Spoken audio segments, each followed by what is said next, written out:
안녕하세요. 만나서 반갑습니다. 대반주 수석교사 송미나입니다. 코로나 시즌인데 어떻게 잘 지내시는지 모르겠습니다. 오늘 우리 대한민국 최고의 교수님이시죠? 박남기 교수님께서 맡고 계신 교직 실무와 학급 경영 이 코드 같이 이제 진행하게 되어서 개인적으로 영광으로 생각하고 있습니다. 아마 학급 경영에 대해서 이론적인 면에 대해서는 저보다 훨씬 우리 후배님들께서 많은 부분을 알고 계실 거라는 생각을 해봅니다. 제가 교직 경력 35년 정도 됐으니까 이런 면에서는 이제 아는 것도 많이 까먹었을 거잖아요. 그럼에도 불구하고 우리 후배님들이 현장에서 한 빠르면 1년, 늦으면 2, 3년 후에는 저희하고 같이 이제 저랑 같이 동료로서 만날 것인데 그때 좀 도움이 될 수 있었으면 좋겠다라는 것에서 좀 기본적인 것들이 앞으로 세상이 복잡해질수록 좀 인테리어 이런 쪽보다는 좀 체계적인 거, 이런 거 시스템으로 만들 수 있는 것들이 도움이 되기 때문에 그런 쪽으로 여러분들에게 도움을 주기 위해서 한번 만들어 봤습니다. 제가 한번 먼저 공유해 볼게요.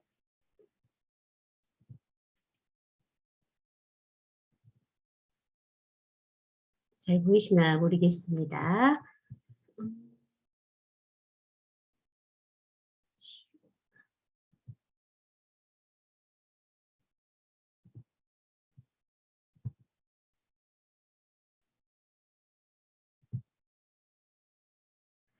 자,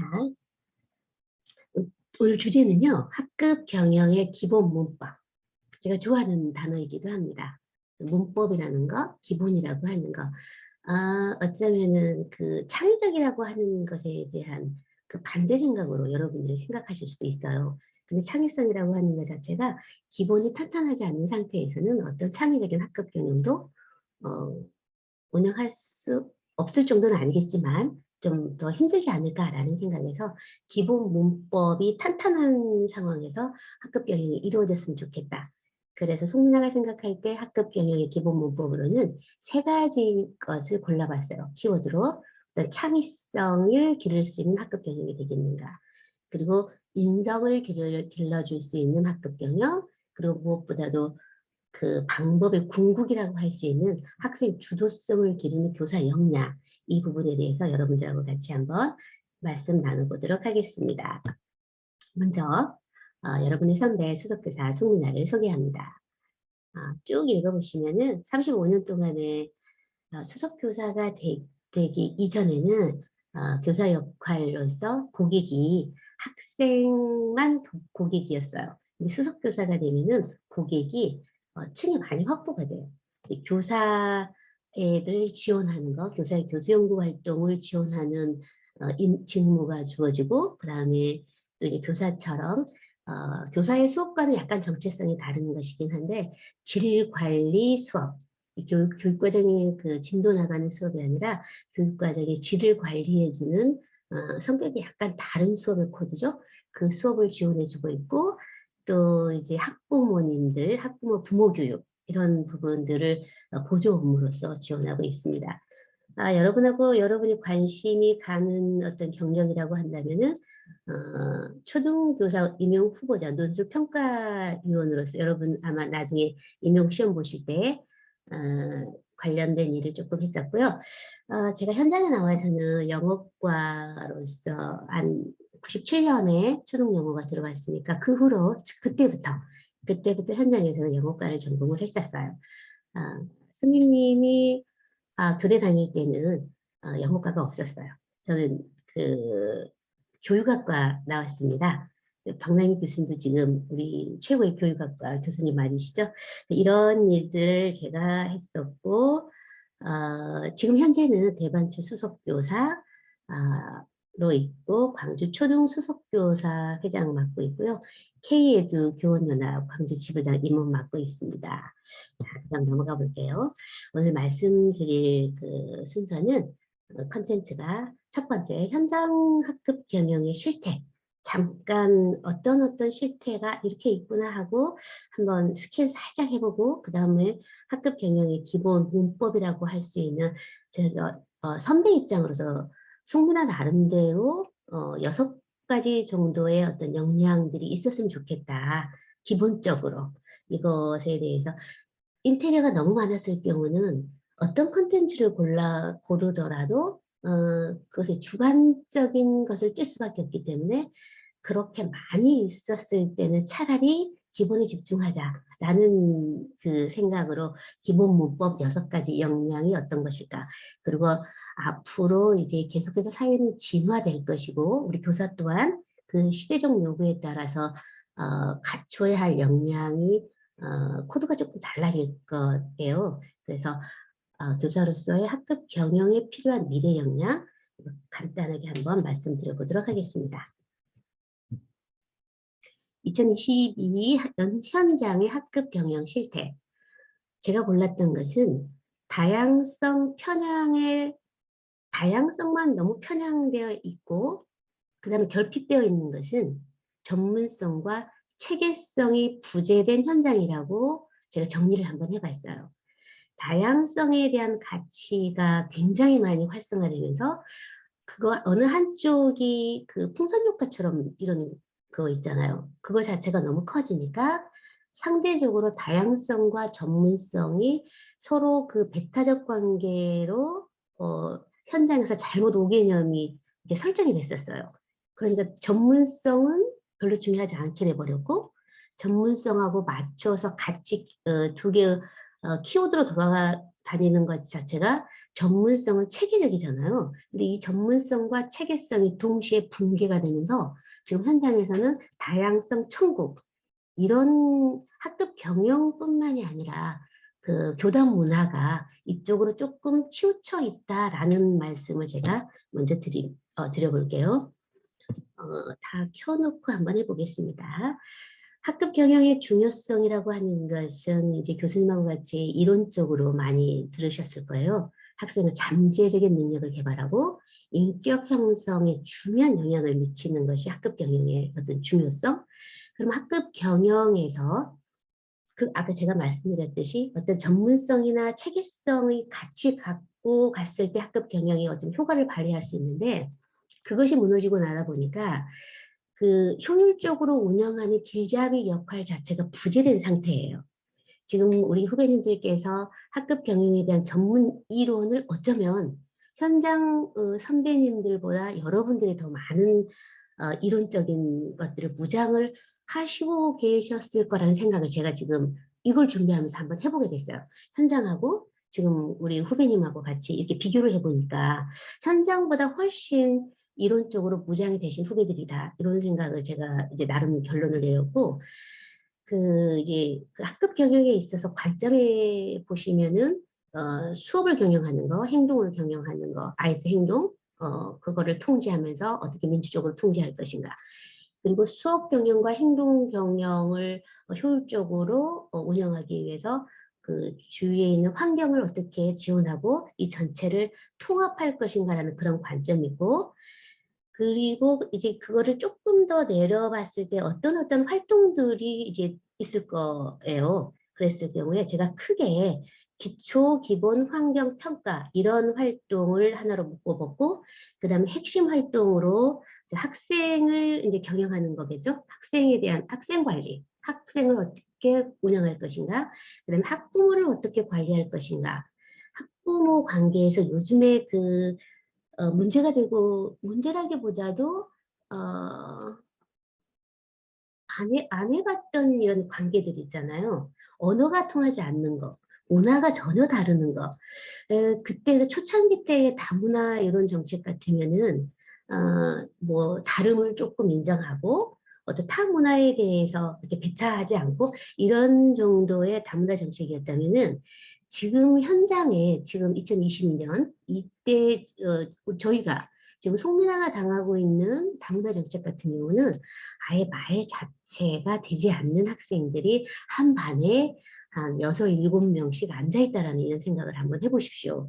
근데 그 아이들이 학습은 그 다음 일이고, 그거는 어쩌면은, 이거 호강의 초친일이다. 그 정도라면. 말만 알아먹어도.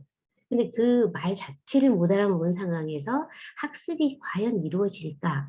그러면 아이들하고 어떤 그 레포 형성이 가능할까? 어려운 부분들이 너무 많이 있어요. 지금 현장에서.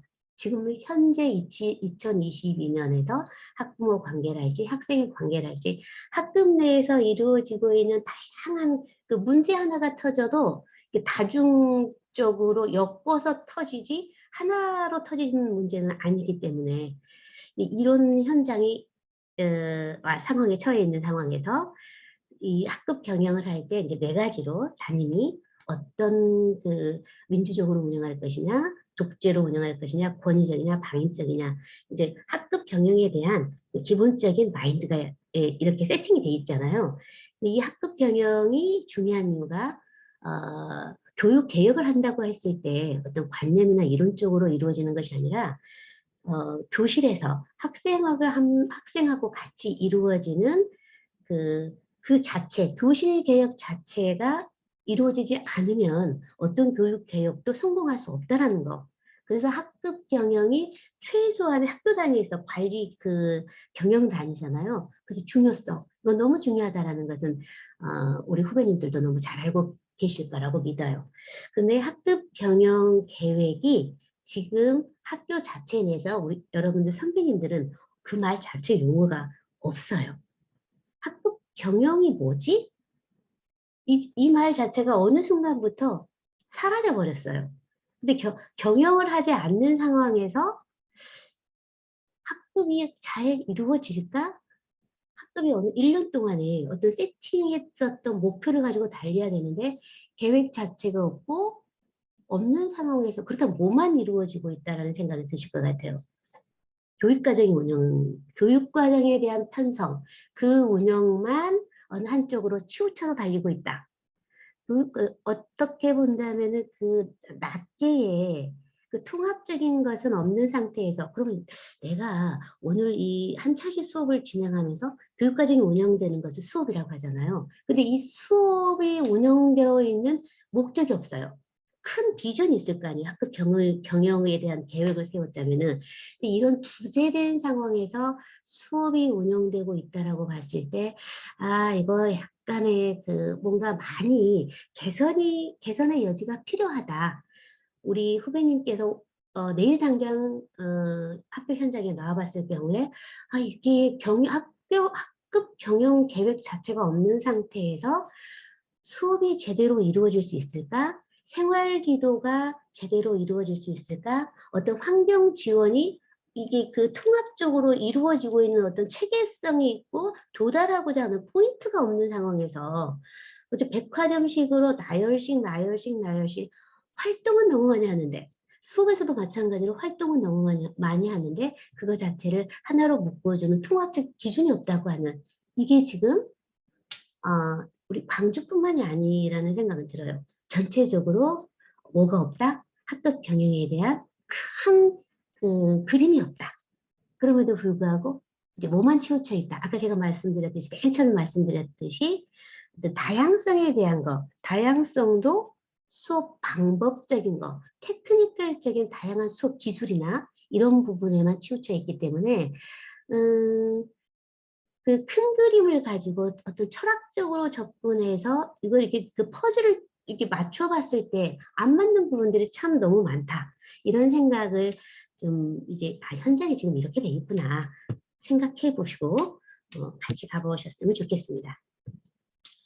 자, 이제 신규 적용력 교사로서 꿈이 있으실 거예요. 학급 경영을 내가 맡았다고 했을 경우에 누구나 이제 두 가지가 있어요. 나는 성공적인 학급 경영을 하고 싶다. 그런데 또 한 사람은 나는 성공은 너무 아니야. 나한테는 너무 큰 그림이야. 나는 실패를 조금 덜 했으면 좋겠다. 라는 학급 경영을 원하시는 분이 있을 거예요.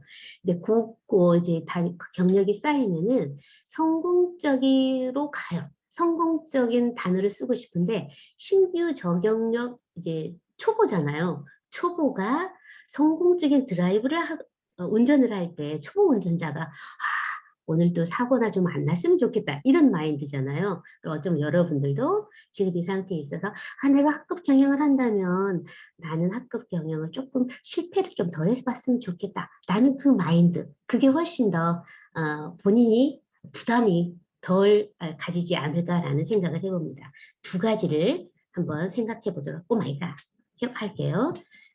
제가 이걸 다시 한번 설명해 드리고 그 아인슈타인 잘 아시죠?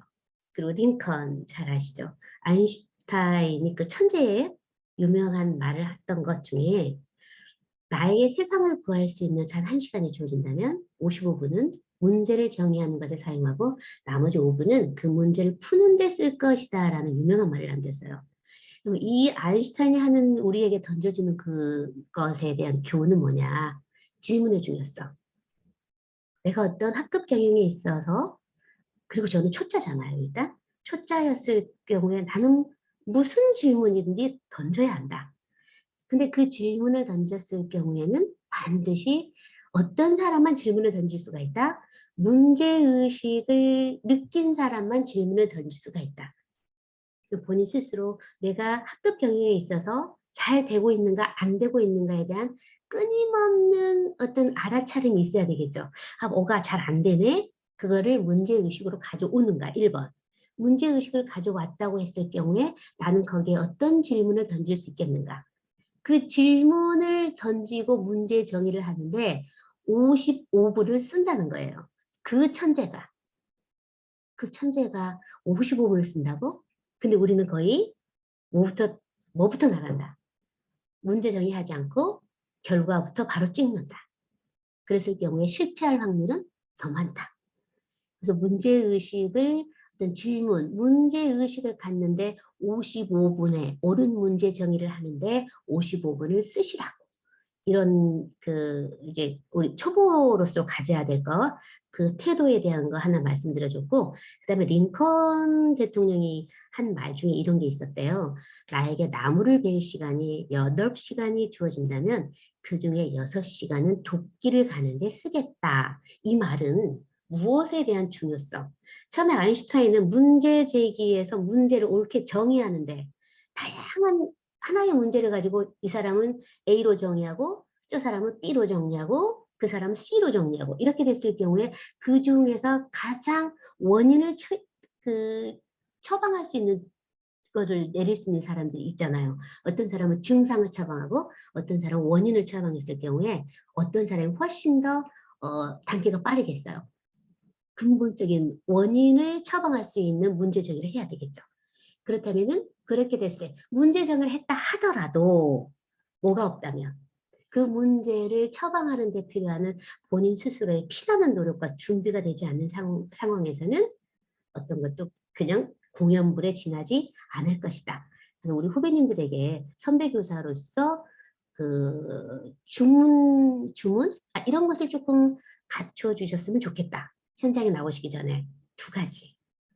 문제의식의 중요성. 나는 문제를 느끼고 있는가? 두 번째, 문제의식을 깊게 본질까지 내려가서 과연 옳게 내가 문제를 정의했는가를 한번 보시고 두 번째, 옳게 문제가 정의됐다면 나는 준비를 피나는 노력을 8시간 중에서 6시간을 도끼를 갈기만 한대요. 근데 우리는 대부분 어때요?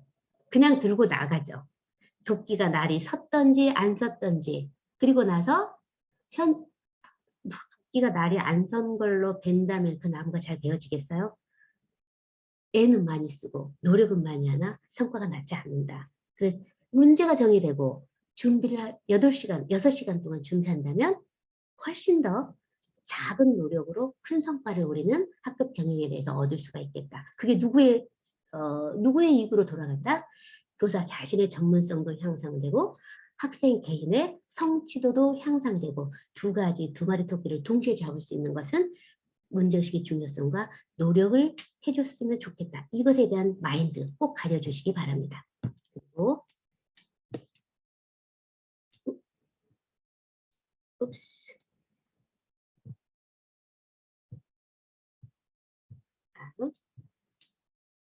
이제 현장에서 6가지 제가 말씀드렸던 거 있죠. 이제 실태가 현장 실태가 이렇게 됐고 내가 나갈 때 적어도 중요한 2가지는 이렇게 가지고 가야 되겠다. 이렇게 말씀을 드렸다면은 지금 현장에서 6가지 정도 여러분들이 약간 구체적으로 설명을 드려보겠습니다.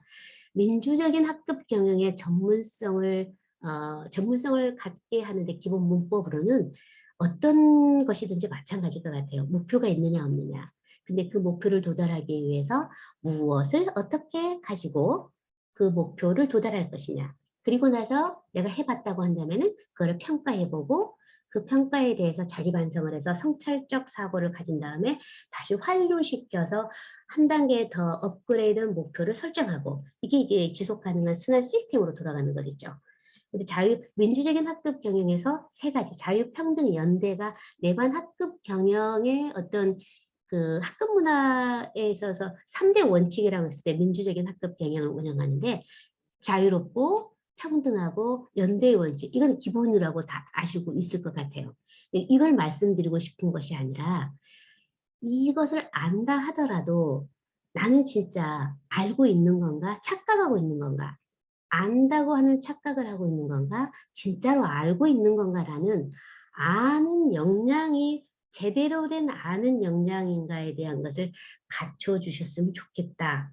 그리고 하나는 아는 거. 그럼 당신이 알고 있다면 그것을 practice 하느냐, 그 다음에 액션으로 실행하느냐. 이 역량은 안 좋은 역량이라도 갖고 있는 거. 내가 실패를 하더라도 실패하는 것은 아무것도 안 하는 것보다는 훨씬 더 멋진 역량이잖아요. 그래서 프랙티스하고 액션 자체가 내가 실패하는 프랙티스나 실패하는 액션이라도 아무것도 안 하는 액션보다는 훨씬 더 가치롭다라는 말씀을 드리고 싶어요. 왜냐하면은 지금 현장에 있어서 자율성이라는 그 마법의 단어가 들어오고 난 후에 자율성이라는 것이 어떤 자율성이 돼버렸냐면 안 하는 자율성으로 엄청나게 많이 확장이 돼버렸어요. 그렇다면 이 자율성이라고 하는 것은 목표를 도달하기 위해서 수단과 방법적인 걸로 들어갔었을 때 자율성인데 이것이 자율성이 목표가 돼버린 거죠. 어쩌면 전문성 자체가 목표가 되고 이 목표를 도달하기 위해서 자율성은 다양한 방법으로 네가 스스로 자율적으로 하라고 했는데 목적은 없는 상태에서 자율이 목표로 올라가 버리니까 이 목표는 안 하는 목표가 돼버렸던 거예요. 그래서 옛날에 우리 선배님들보다 지금 다양한 그 전문성 자체가 부재돼 버리니까 다양성만 천국이 돼 버렸기 때문에 내가 알고 있다가 알고 있는 것보다는 안다는 착각. 그 다음에 프랙티스나 액션보다는 안 하는 역량. 이게 너무 많이 넘쳐나는 현장이라는 걸 우리 후배님들하고 지금 공유하고 있는 거예요. 그래서 요거를 어떻게 개선해 보고 싶다라고 했을 때 송민아가 추천해 드리고 싶은 그 6가지 역량이 제가 1번에서 아까 말씀드렸듯이 문제를 진단할 수 있는 역량. 근데 그 문제를 진단하는 역량에는 학생과 지역 특성이 반영될 수 있는 교사 전문성을 길러줄 수 있는 역량인가가 되겠죠. 이게 학급 경영에 들어가야 되니까. 2번째는 비전을 세울 수 있는 교사의 역량이 돼 있는가. 근데 여기 비전에는 어떤 그 충돌적인 그 개념이 2개가 들어있어요. 하나는 학급이라는 공동체가 들어있고 그 학급 안에 개개인의 학생이라는 구성원이 들어있잖아요. 근데 자칫 잘못하면은 요거를 운영했을 때 가치가 서로의 가치가 충돌하는 것처럼 보이는데 전문성 자체가 없다 보니까 어느 하나를 선택하는 순간 어느 하나는 배타적으로 나가버리는 거예요. 그럼 비전을 세울 때 그 비전을 구현할 때 공동체만을 구현하는 거 이렇게 되는 경우가 훨씬 많아요. 근데 그 공동체라고 하는 것은 관념이나 이상일 뿐이거든요. 그 안에 들어있는 결국은 누구를 위해서 하는 거기 때문에 학습이라고 하는 것은 학생 개개인에 대한 학습 성취도고 그 조직이나 어떤 공동체 자체가 학습은 안 되거든요. 근데 희한하게 공동체가 학습을 할 수 있을 것 같다라는 그 관념으로 이 현장이 돼 있기 때문에 공동체를 너무 강조하다 보니까 누가 날아가 버린 경우 개인의 학습 성취도 자체는 별로 중요하지 않게 돼버려서 지금 계속해서 뭐 교육 회복이 나온다 할지 기초학력 저하 문제랄지 이런 부분들이 이번에 그 비전 누구의 비전을 세울 것인가에 대해 그 자체도 지금 없는 상황이고 비전을 세웠다 하더라도 개인 역량보다는 학생 개인의 역량에 대한 비전보다는 어떤 그 공동체라는 추상적이고 관념화된 거 이런 부분들에 대해서만 비전이 그냥 크게 거대 담론으로만 돌아다니고 있지 이게 어떤 그 쪼개져서 잘게 그 구체적인 목표로 정교화되지 않았어요. 그 부분에 대해서 우리 후배님들이 나오시면 좀 고민을 많이 해주셨으면 좋겠다. 그리고 3번은 어떤 역량? 네, 그 수업에 대한 교수학습 역량의 궁극이죠. 수업 내용의 궁극. 결국은 학습의 이 학급 경영이라고 하는 것이 학습의 어떻게 하면 조직화를 잘 해서 아이들의 도달시켜주는 학습 성취도를 어떻게 하면 효과적으로 도달시켜 줄 것인가를 고민하는 학급 경영이기 때문에 그 내용의 궁극이 바른 인성과 창의성 이걸 어떻게 도달해 줄 수 있는 교사 역량인가 그리고 네 번째는 방법의 궁극성이죠. 어떻게 하면은 학생 스스로가 자기 스스로 역할과 책임을 가지고 자기 스스로 직립보행할 수 있는 학습을 스스로 하게 만들어 줄 것인가. 교사는 어떻게 가르쳐야지 학생이 자기 스스로 주도적으로 자기 역량을 강화시킬 수 있을 것인가. 그리고 다섯 번째는 시스템이 있는가 없는가. 근데 그 시스템 자체는 반복 연습 훈련이 됐을 때만이 시스템이 돌아가지 어떤 것도 그 일회성 차원에서 이벤트 이렇게 돌아갔을 경우는 시스템 자체가 어렵잖아요. 해가 동쪽에서 지구가 생긴 이래 지금까지 해는 동쪽에서 떴잖아요. 근데 그 해가 동쪽에서 뜨는 것을 어느 누구도 획일하다라고는 생각하지 않아요. 너무너무 창의적인 작품이기 때문에 해가 한 번도 동쪽에서 안 뜬 적이 없잖아요. 근데 그거를 잘못 생각하면은 해가 동쪽에서 계속 뜨는 것은 이것처럼 획일적인 것이 없다라는 생각을 하시게 될 수 있다 이 말씀이죠. 그래서 반복과 연습과 훈련이 날아가 버리고 붕괴된 초등의 현장. 뭐 때문에? 그 창의성이라는 것이 잘못된 개념으로 들어왔기 때문에. 그러면 나도 초등에서 학급 경영을 창의적으로 누구든지 해보고 싶어 하실 거잖아요. 그렇다면 창의적인 학급 경영을 뭘 놓쳐버리면 반복 연습 훈련이 배제된 상태에서 창의적인 학급 경영을 갖고 가는 순간 그거는 재앙이다. 해가 동쪽에서 안 뜨는 것은 재앙이죠. 그러면 내 반도 어쩌면 기본적인 반복 연습 훈련이 받쳐지지 않는 상태에서 어떤 이벤트적으로만 쌓아가는 거. 오늘은 이거 하고 내일은 저거 하고. 그럼 우리 아이들이 학급 어떤 시스템을 몰랐어. 룰을 몰랐을 경우는 그 다음에 뭐 할까? 얼마나 불안하시겠어요. 애들 자체가 수업도 마찬가지고 학급 전체를 관리하는 그것도 마찬가지고. 그래서 반복 연습 훈련을 얼마만큼 지속 가능한 백신이라고 하는 건 있잖아요. 뭐 사회적 우리 방역 차원에서 사회적 거리두기 이런 거 하는 것에 있어서는 일회성 차원밖에 안 되는데 백신을 맞았을 경우는 한 번 맞았을 경우에 효과가 쭉 가잖아요.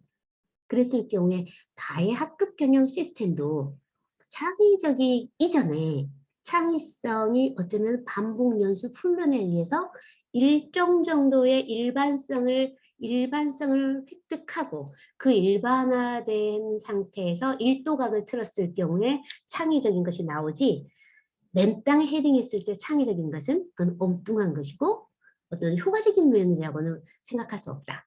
그리고 여섯 번째, 이 많은 것들을 크게 잡았을 경우에 이게 자유평등 연대 이러한 전체적인 분위기에서 나의 학급이 돌아갈 것인가 성찰을 해보는 거. 이 여섯 가지의 학급 관리 역량을 교사가 가졌으면 좋겠다.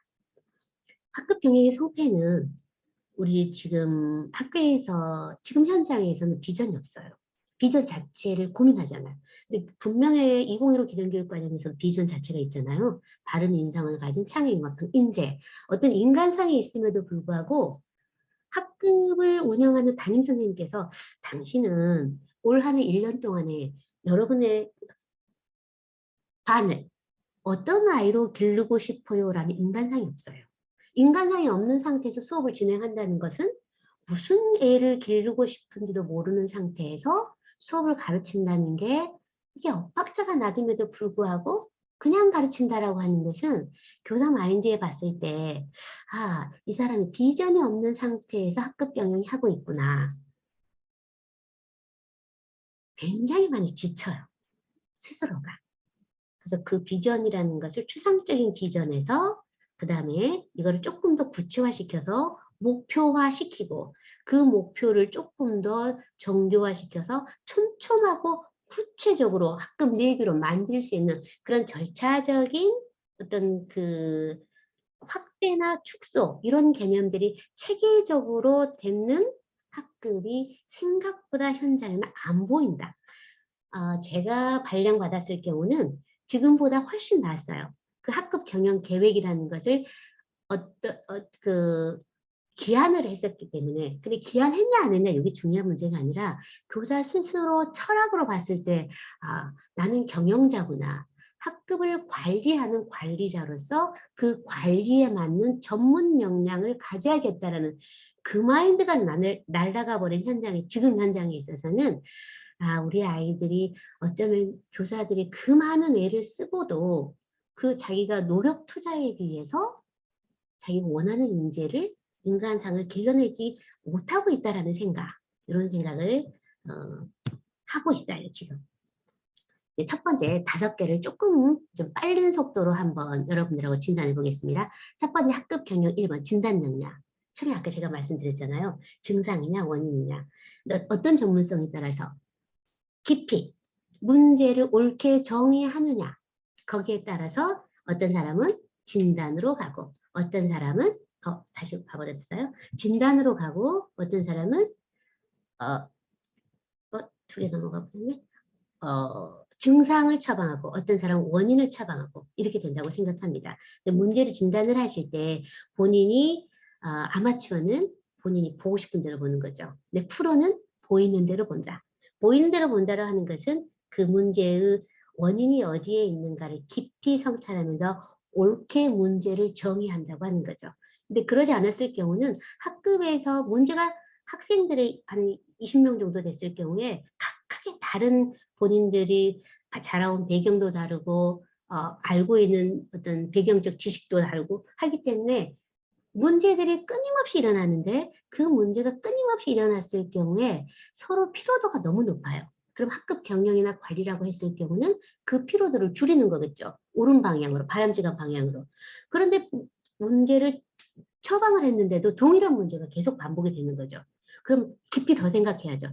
내가 뭔가 잘못 진단을 했구나. 내가 지금까지 했었던 것은 처방을 했었구나. 계속해서 문제가 일어났다고 하는 것은 원인에 대한 그 문제의 뿌리가 아직 박아져 있다는 거잖아요. 그럼 그걸 어떻게 다시 원인을 진단하고 원인에 맞는 처방을 할 것인가, 그걸 조금 고민해 주셨으면 좋겠다. 그래서 옳은 문제 정의에 따른 진단과 해석을 할 수 있는 관리자 역량. 교사도 관리자다, 기본적으로. 교장, 교감이 관리자가 학교를 관리하는 거라면 교사는 학급을 관리하는 관리자다. 이렇게 그 마인드를 좀 가져주셨으면 좋겠다. 그리고 2번째로 학급 경영 2번째에 있어서 비전에 있었던 아까 제가 말씀드렸잖아요. 비전이 부재됐다. 비전이라고 하는 것은 인간상이잖아요. 우리 반 학급을 내가 맡는 학급 또는 나의 학급에 대한 우리 아이들의 학생상도 있지만 교사의 나의 학생상, 교사상도 있어야 되거든요. 1년 동안에 나도 성장을 해야 되니까. 동시에 같이 성장을 하는 데 있어서 어떤 급분이 어떤 북극성인 같은 거잖아요. 우리 반이 저 등대와 같은 거. 저 등대를 보고 1년을 달렸을 경우에 나를 지탱해주고 어떤 그 지향점을 향해서 나아갔을 때 지향점은 전문가로 목적이지만 이 지향점에 도달할 수 있는 것은 다양한 방법들이 있잖아요. 근데 이 다양한 방법들은 이제 자율적으로 알아서 선택해서 대신 무엇은 바꾸지 않는다. 이거는 이제 아이들하고 같이 의논을 해서 우리 반이 올 한 해 어떤 우리는 인간이 될까? 우리는 어떤 어린이가 될까? 선생님은 어떤 선생님이 됐으면 좋겠니? 하는 것들을 같이 상의를 해서 비전을 세우는 역량이 꼭 필요하다. 그리고 그 비전이 역량이 세웠다면은 거기에 맞는 내규나 규칙들이 많아야 되는데 지금 현장은 비전은 없는 상태에서 문제가 터질 때마다 뭐만 풍년으로 나온다? 규칙만 풍년으로 나온다. 그리고 나서 끝에가 나오면 이제 계속해서 무슨 문제 터지면 또 회의에서 규칙 또 붙이고 무슨 문제 터지면 또 회의에서 또 붙이고 너무 많은 것은 없는 것과 같잖아요. 우리 아이들이 그 잘하는 게 있어요. 규칙을 열심히 만들어요. 근데 열심히 안 지켜요. 너무 많아서 지킬 수가 없어요. 저걸 쳐다보고 앉아서 내가 지키려고 했다가는 내가 할 수 있는 것이 하나도 없게 돼버리는 거예요. 아이들 머리에서 나오는 규칙이 얼마나 그 많이 그 360도 각도에서 고려해서 했겠습니까? 아니죠. 자충수예요. 결국은 자기 손발을 묶게 되는 경우가 너무 많아요. 왜냐하면 어떤 것이 많기 때문에 네거티브 규칙들이 많기 때문에. 그래서 교사로서의 포지티브 어머 그래서 규칙보다는 규칙이 너무 많아서 우리 아이들이 피로도가 높다면 뭘 하나를 똑똑한 걸 공유한 게 낫다. 10개, 20개의 규칙을 풍년으로 만드는 것보다는 똑똑한 학급 비전 하나를 공유하는 것이 낫다. 지금 우리 현장은 지금 우리 우리 대반초등학교만 예를 들어도 비전이 없어요.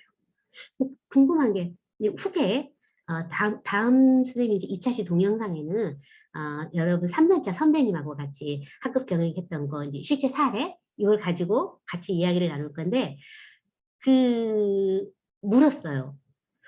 비전이 있어요? 학급 급전이 있어요? 그랬더니 그런 것이 없는데요? 그런 것이 없다라는 것 자체 하나만으로도 굉장히 크게 힘들어 하겠구나 이 생각이 들더라고요. 안 해서 힘든 게 아니라 하면서도 효과가 안 나니까 힘들다. 이런 이 마인드를 조금 가져주셨으면 좋겠다. 필요한 역량은 뭘 것 같습니까? 안다고 착각하는 것을 경계하라. 그리고 주관적으로 생각하고 있는 미신을 경계하라. 아는 것은 중요하지 않다라고 하는 것처럼 틀린 말도 없어요. 세상에 가장 나쁜 것이 모르는 죄예요. 무지의 죄. 그 무지의 지 있죠. 소크라테스. 그래서 여러분들께서 그 교수님하고 지금 박남기 교수님하고 이론적인 것에 대해서 많이 얘기를 하실 거예요. 이론적인 것을 많이 알으셔야 돼요. 그것이 이론적인 것이 현장에 나왔을 경우에 이거 필요 없잖아요가 아니라 본인이 이론적인 것과 실제력을 매치를 못 시킨 거예요. 아는 만큼 보이는데 본인이 모르는 것이 너무 많으니까 현실이 내 앞에 있어도 그게 안 보이는 거예요. 그래서 정확한 개념 이해와 그에 필요한 이론적 지식, 노잉이라고 하는 것 자체를 얼마만큼 중요하게 생각해야 한다는 거. 알지 못하면 행하지 못하기 때문에. 그래서 혹시라도 내가 안다고 착각하고 있는가? 또는 에이 이거 이론하고 실제하고 다르는데 이런 생각이 학급 경영을 망치는 제1의 원인이 될 수 있다. 이렇게 생각해 주시고 그 다음에 잡으실 때 제가 아까 말씀드렸듯이 그 비전을 세우실 때 학급에 치우친 거 또는 교사 학생 개인에 치우친 거 교사 개인에 치우친 거 이렇게 해서 어떤 이분법적 논리는 절대 생각하지 마시고 균형 감각을 맞추셔라. 누구를 어떤 그 불행 에너지를 뺄 때는 어떻게 하고 행복 에너지를 더할 때는 어떻게 하고 행복 에너지는 개인 스스로 더하는 거란다. 근데 공동체에서는 행복 에너지가 아니라 불행 에너지를 관리해 주는 것이 공동체를 관리하는데 훨씬 더 효과적인 거란다. 이런 것을 아이들하고 깊게 공유하는 교사 마인드 여기 필요하다. 말씀드리고 싶고 학급 경영 세 번째 전문 역량 중에서 인성교육과 창의성 교육 아까 제가 말씀드렸잖아요. 인성하고 창의성은 어떤 지적인 지식이잖아요. 지식. 요렇게 하는 거니까. 근데 인성도 여기에서 하는 거거든요. 근데 인성이 마음에 있어요. 여기 심장에서 하는 줄 알아요. 심장이 어떻게 느낍니까? 여기에서 느끼는 것이 내면화 시켜서 마음이 아프다 이렇게 하는 것이지 마음 안 아파요. 사실 이게 없으면 이건 학습이 불가능하잖아요. 인성도 학습으로 태도로 길러야 되는데 뇌가 없는 상태에서 학습이 가능한가? 이거 불가능해요. 근데 어쩌면 착각을 하고 있어요. 인성교육은 지식이 아니라고. 인성교육 지식이에요. 인성교육에 대한 지식이 모르는 사람은 인성에 대한 올바른 태도를 갖출 수가 없어요.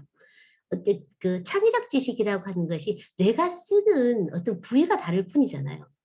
인성교육과 창의성 교육을 상당히 사람들이 생각보다 많이 갈라쳐서 이분법적으로 생각을 하고 계시더라고요. 그래서 그런 사고를 적어도 학급 다니면 경계해야 된다. 2015 개정교육과정 비전에서 바른 인성을 가진 창의적 인재 양성 요것들도 같이 갖고 간다는 거. 왜냐하면 바른 인성은 인성과 창의성은 어떤 추구하고자 하는 내용의 궁극이에요. 시대가 변해도 딱 두 가지예요. 별놈의 개정교육과정이 들어와도 용어만 바꿔지지 이거예요. 똑똑한 인간, 마음 따뜻한 인간, 스스로 하는 인간 딱 세 가지잖아요. 내용의 궁극 두 가지, 방법의 궁극 한 가지. 방법의 궁극은 주도성, 내용의 궁극은 스마트하고 마음 따뜻한 인간. 이것은 2025 지금 2022 개정교육과정 또 지금 하고 있잖아요. 그것이 들어오든 송민아가 퇴직해서 여러분이 10년 후에 학교를 나오시든 그건 변하지 않는 사실이다. 학급 경영의 목적 자체가 배우고 익힌다는 학습을 통한 학생 교육에 있지 관리 자체를 하기 위해서 경영 자체가 목적이 아니라는 거 말씀드리고 싶습니다. 또 학급 경영의 네 번째 원리 이것도 교사 주도성이냐 학생 주도성이냐 교사 주도성이 세지면 학생 주도성은 이게 뭐 이상하게 뭐 학생이고 뭐 교사이고 이게 아니잖아요. 교사 주도성 100% 학생 주도성 100% 각자의 역할과 책임이 다르잖아요. 교사는 가르치는 역할인데 그럼 학생이 배우는 역할을 하려면 너는 100% 배워야 된다. 나는 100% 가르칠 거야. 주도성이 그 칼라 자체가 다르잖아요. 칼라 자체가 다른데 둘이 나눠서 네가 세지면 내가 약해지고 내가 약해지면 네가 세지고 이런 것은 너무 싼티나는 해석 방법이다. 이 주도성이라고 했을 때 본질적 질문은 어떤 것을 학급 경영을 했을 때 던지셔야겠어요. 어떻게 하면 내가 가르치지 않아도 학생 스스로가 자기를 관리하게 될 것인가가 이게 본질적 질문이잖아요. 어떻게 가르쳐야지 학생 스스로가 지 스스로를 관리하게 될 것인가. 그럼 가르쳐야죠. 지 스스로 관리하도록 하는 가르침. 그게 학생 주도성이잖아요. 그럼 막 길러서 내가 가르쳐서 내야지. 안 가르치고 가만 놔두면 아기가 막 태어나서 너 혼자 스스로 걸어라 하면 잘 걸어요? 얼마나 부모님이 손을 잡아주고 애를 쓰면서 그 보유, 그 한 발 한 발 스텝 바이 스텝 하면서 아이들을 길러냈어요. 걸음걸이를. 그거 하는 것이 바로 초등교육이기 때문에 지속 가능한 반복, 연습, 훈련. 그 다음에 일상생활과 학습. 이건 초등교육의 초중등교육법에 나온 거잖아요. 개정교육과정에. 우리 초등교육에 일상생활과 학습에 대해서 기본 습관과 기초능력. 기본 습관과 기초능력이라 할 때 습관이라고 하는 것 자체가 반복한다라는 학급 경영이 있어야 되잖아요. 시스템이 돌아간다. 근데 시스템은 없는 상태에서는 오늘은 이렇게 하고 내일은 저렇게 하는 것은 전문가적인 관리 역량이 아니다. 이렇게 말씀드려주고 싶어요. 그래서 이제 조금 더 새롭게 돌아오는 거, 그 시스템에 대한 이야기를 조금 더 해볼게요. 수업 시스템이 우리 교육과정이 운영되고 있다는 것 자체가 학생과 교사는 생활지도 부분을 따로 수업 시간을 확보하지 않잖아요. 끝까지. 아침 9시부터 아침 9시 시작해서 집에 돌아갈 때까지 우리가 하는 것은 교육과정을 운영하는 것이고 그거 자체는 수업이기 때문에 그 수업에 대한 시스템이 부재한다는 것 자체는 어쩌면 학급 경영에 대한 시스템이 부재한다는 것과 같은 말이라고 생각하시면 돼요. 수업 경영이 학급 경영하고 같이 동시에 같은 말이라 하더라도 전혀 틀린 말이 아니에요. 그런데 이렇게 이제 수업 시스템에 대한 부재가 되는데 이제 코로나가 마침 터졌어요. 근데 코로나로 인해서 아이들이 못 배운 것처럼 돼버렸어요. 근데 그건 아니에요. 송민아가 진단을 봤을 때 코로나 터지기 이전에도 수업 시스템이 없었어요. 나쁜 시스템이라도 갖고 있었어야 돼요. 나쁜 시스템으로도 갖고 있었으면 개선의 여지가 있잖아요. 근데 개선할 것 자체가 없잖아. 근데 지금 하고 이제 지금 우리 선배님들 고유의 본인의 브랜드의 시스템이 있어요? 라고 물었을 경우에 그런 것은 너무 획일 아니에요? 이렇게 설명해요. 얼마나 잘못된 오개념들이 갖고 있다는 걸 아시겠죠? 그러니까 시스템적 사고를 하시는데 그 시스템에 대해서 끊임없이 고민해라. 어떻게 해야지 이 시스템을 창의적 시스템으로 구축할 것인가지 이 시스템 자체를 그냥 하나 해놓고 그대로 기계적으로 돌리는 것은 인간이 기계적이게 아니기 때문에 맞지도 않아요. 그래서 인테리어적인 사고, 콘텐츠에 대해서 고민하지 말고 학급 경영에 대해서 학급 경영에 대한 멋진 창의적인 시스템을 어떻게 구축할 것인가 요것을 좀 고민해 주셨으면 좋겠다. 그리고 그 시스템을 구축하실 때 수업 시스템을 구축하실 때 이제 새롭게 여러분들께서 좀 갖춰 주셨으면 좋겠다 하는 역량 중에 하나가 그 적절한 테크놀로지. 저희 같은 경우, 우리 선배님 같은 경우는 퇴직 많이 하셨어요. 이 에듀테크하고 코로나 들어오면서 원격 비대면제 수업을 들어가니까 기계 조작이 좀 어렵다. 사실 어렵지 않잖아요. 애들을 아날로그적인 방식으로 키우는 것이 어렵지. 테크놀로지 하는 기술은 정말 그는 단순한 기술이잖아요. 근데 그런 기술들도 처음에는 약간 거부감이 있기 때문에 그 부분에 대해서 조금 더 적극적으로 내가 에듀테크에 대해서 테크놀로지라는 기술 이런 것도 좀 필요하겠다. 좀 마인드를 갖고 현장에 나와주셨으면 좋겠다. 그리고 또 하나 경계해야 될 것은 어떤 뉴딜이나 스마트한 교육 환경만 어떤 지금 학교 공간혁신 이런 부분들이 많이 있는데 그것만 조성해 놓으면 학생들의 학습력도 스마트해질 것이다라는 것은 전혀 맞지 않는 것이다. 그래서 학생의 학습력이나 성취도라고 하는 것은 스마트한 교육 환경 구축과는 사실은 별개예요. 각각이에요. 구축은 구축대로의 문제를 개선했을 뿐이고 학생의 학습력과 성취도는 학생의 학습력과 성취도에 따른 진단과 결과가 다시 나와야지 환경만 구축하면 이것이 돼야 되겠다 하는 것은 논리적인 오류예요. 이런 맞지 않는 거. 이런 것들에 대해서 조금 경계를 해주셨으면 좋겠다. 현장 선배가 제안하는 진화하는 학급관리 역량 그랬을 경우에 1교사 1TMS 같게 이건 송문회가 그냥 붙인 거예요. 티칭 매니지먼트 시스템 이걸 TMS, LMS도 있잖아요. 러닝 매니지먼트 시스템 학생 관리가 있듯이 교사로서 자기 나름대로 창의적인 수업 시스템을 갖춰라. 국수사가 음미체실 영도 이거는 컨텐츠잖아요. 컨텐츠인데 그 안에서 진짜 본질은 뭐예요? 가르치고 배운다는 그거 자체예요. 가르치고 배운다는 그 위대한 가치가 무엇인가를 무엇이든지 뭘 배우냐 했을 경우에 그것도 명확하게 가르쳐 줘야 돼요. 애들이 받아쓰기 배워요. 더하기 빼기 배워요. 뭐 우리나라 이름을 배워요. 그게 아니란다. 어떤 용어로 자, 일하자. 배운다는 일은 모르는 지식을 아는 지식으로 바꾸는 일이란다. 모르는 지식을 아는 지식으로 바꾸는 그 일을 하는 것이 너랑 나랑 40분 동안 앉아서 머리 써가면서 대화 나눠가면서 그 절차적 사고를 해가면서 문제를 해결하는 거, 그 과정을 수업이라고 한단다. 그 과정 자체가 어쩌면 학급 관리의 99%를 차지한다고 봐도 되잖아요. 그것이 잘 되면 생활 지도를 따로 할 필요가 없거든요. 근데 선배님들께서 잘못 생각해서 생활 지도가 안 되니까 학급이 안 돼요. 이거 아니에요. 잘 못 가르치니까. 그 안다고 하는 것을 깊게 가르쳐서 내면화시키는 데까지 내려가 버리면은 생활 지도 자체가 필요 없잖아요. 안다고 하는 것이 제대로 알게 가르치는 것이 어쩌면은 학급 운영의 학급 경영의 최고의 지향점이다. 도달하고 싶은 것이 우리가 어떤 인간을 길러낸다고 하는 것이 학급 경영의 목적이기 때문에 어떤 인간, 무엇을 알게 하는 인간, 어떻게 스스로 하는 인간 요것에 대해서 좀 고민을 해줬으면 좋겠다. 밑에 보시면 시스템이 없는 일상 수업과 학급 경영에서 교사의 힘듦은 상상을 초월해요. 뭘 생각하시면 되냐면 운전을 하면서 차를 몰고 가는데 날마다 운전을 할 때 운전대만 앞에 앉으면 겁이 나는 거예요. 어떻게 할지 모르니까. 그런다고 생각해 보세요.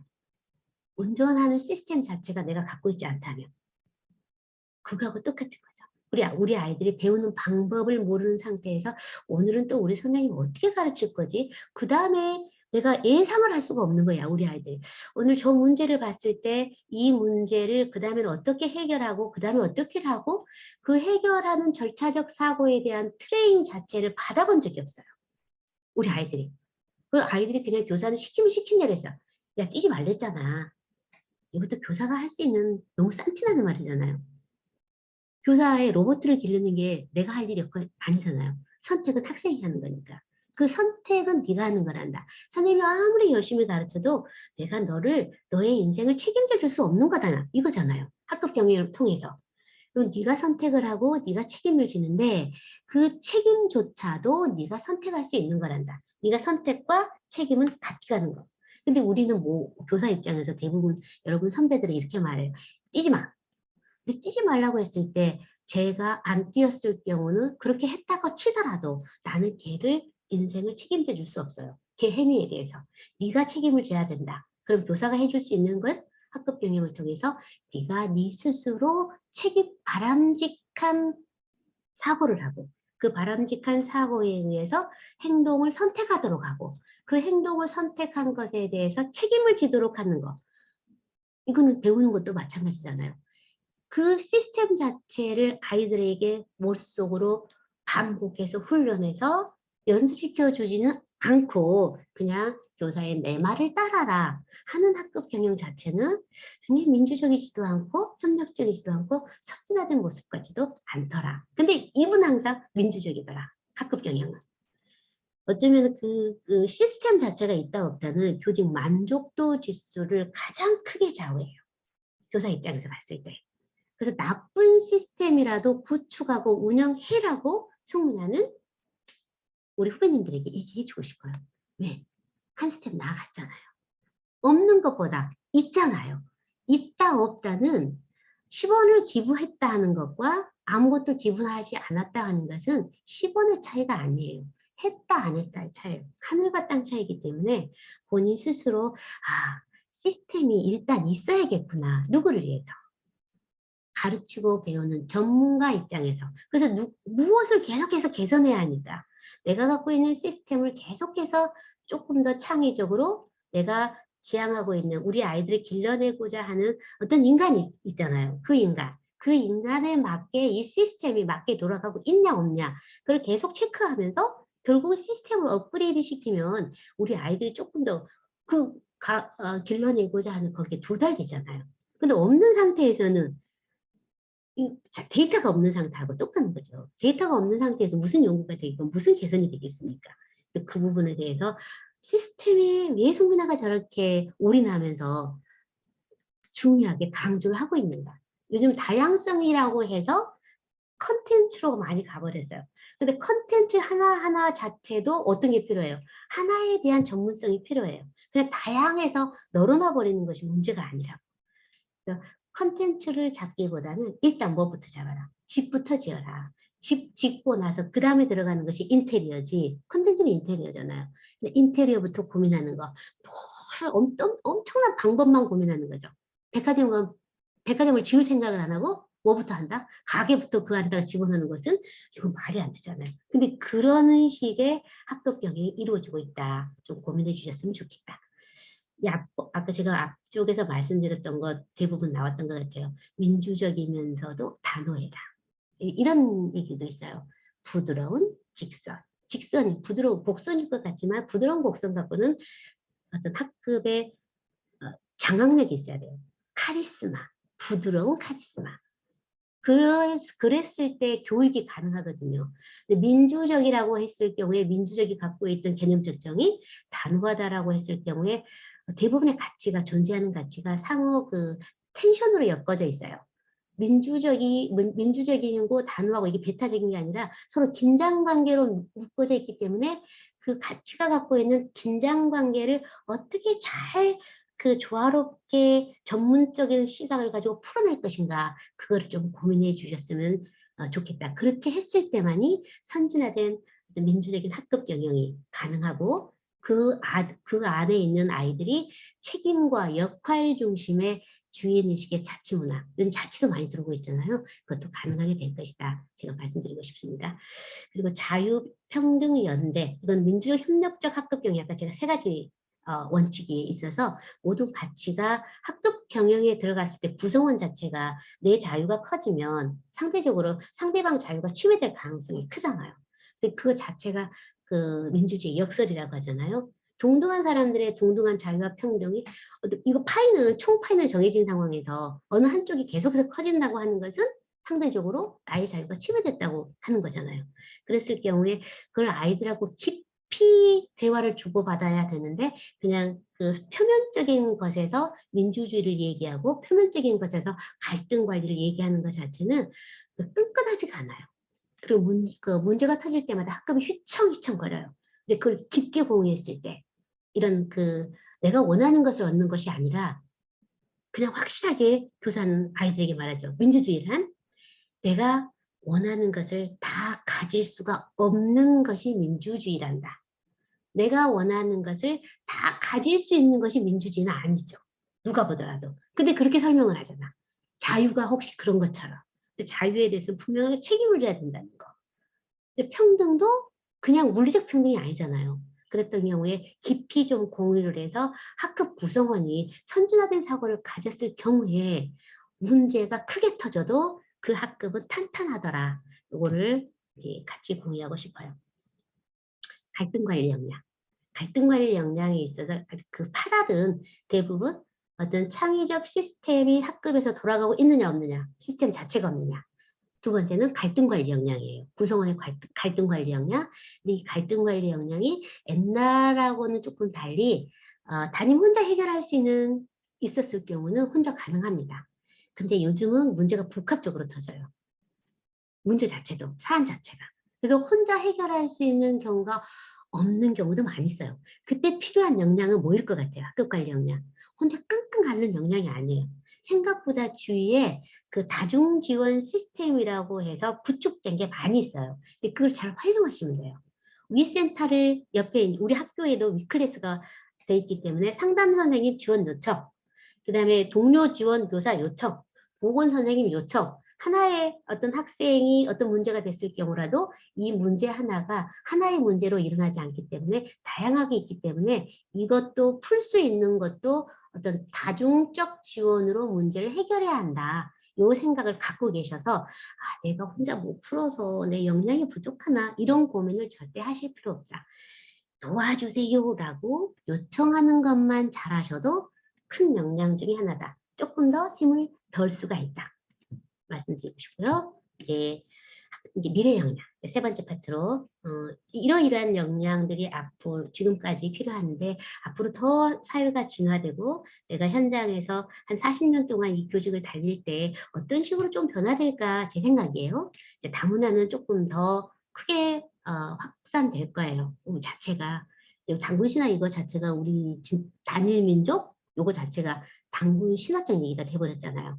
다문화에 대한 역량, 학급 역량을 어떻게 관리할 것인가. 그 다음에 언어가 안 통하기 때문에 우리 문해력뿐만이 아니라 아이들에 대한 그 기초 문해력 자체가 어려워요. 그래서 저 같은 경우는 어떻게 하면 국어사전을 잘 활용해서 학급 경영을 풀어나가는 것도 좀 두 마리 토끼를 다 잡을 수 있겠다라는 생각이 들어요. 일단 아는 친구들은 엉뚱한 짓은 하지 않아요. 그리고 기초학습력을 지원하는 데 있어서 나의 역량을 어떻게 좀 올려볼까. 네, 교육회복 프로그램이 그 코로나 터지면서 같이 이제 들어오는 프로그램인데 이 프로그램하고 기초 학력 프로그램하고 같이 조인해서 어떻게 하면 우리 아이의 앞으로 사고가 요거 자체를 안 쓰면 안 되는 사고가 돼버렸기 때문에 학급도 스마트한 학급을 운영하는 데 있어서 필요한 역량들이 무엇일까를 좀 고민해 줬으면 좋겠다. 그렇다면은 이 뇌를 어떻게 활용할 것인가에 대한 고민을 조금 많이 해줬으면 좋겠어요.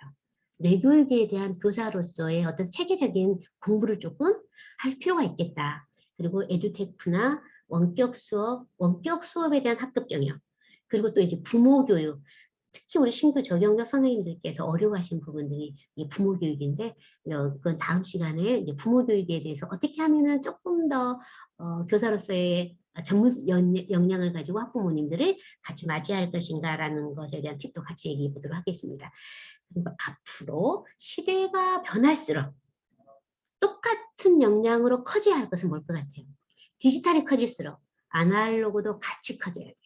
그래야지 이게 균형이 맞아요. 디지털이 커진다고 해서 아날로그가 축소가 되는 순간 이거는 불안정한 사회가 돼요. 그래서 인성교육. 인성교육은 무조건 강화해야 된다. 예, 교육의 원형이잖아요.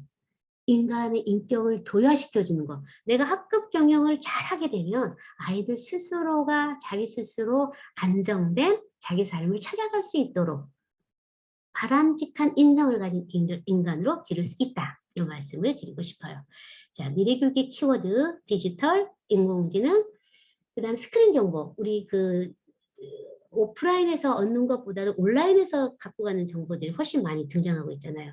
그래서 학습과 경영은, 학급 경영은 결국 학생 스스로, 학습자 주체 스스로가 하는 것이다. 이것에 대해서 격하게 공감하실 겁니다. 그래서 교사가 학급을 어떻게 운영해야 학생 스스로 배우게 되고 자신을 주체적으로 관리할 수 있는 자기주도성 역량을 기르게 될 것인가에 대한 고민을 해주셨으면 좋겠다. 그럼 고민. 걱정이 아니에요. 걱정은 안 하셔도 돼. 고민이라고 하는 건 해결 방안을 찾아내는 거죠. 그럼 고민은 애가 하는 거죠. 애. 그랬을 경우에 무슨?